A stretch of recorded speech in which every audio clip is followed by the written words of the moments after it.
Pape Seye nee na mi ngi leen di nuyu nee na mi ngi leen di ndokkeel nee na mi ngi leen di seetaan jàkkaarloo yéen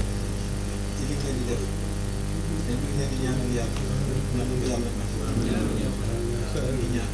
mu ne xale yu ndaw yi nu indaale baax na ci ndax dina tax ñu tàmm lu mel nii alhamdulilah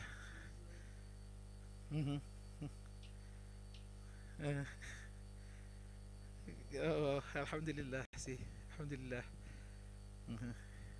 jërëjëf si jërëjëf jërëjëf yal na yàlla fay wallahi dinañ ko dégg alhamdulilah dinañ ko dégg waaw waaw incha allah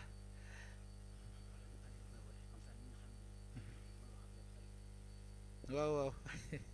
waaw Pape Serigne Mbaye mooy woote xalifa bi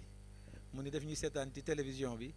ci Asfiya bi direct mu ne mu bég ci rek moo tax mu ne na woote pour jox leen ak ndokkeelam ak cantam ci yéen mbooloo mi fi nekk ñëpp góor ak jigéen alhamdulilah si duñ la fàtte ci ñaan incha allahu rabbi jërëjëf si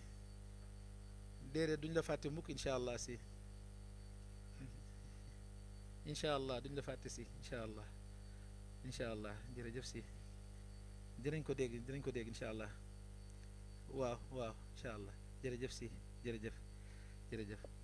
jërëjëf salaamaaleykum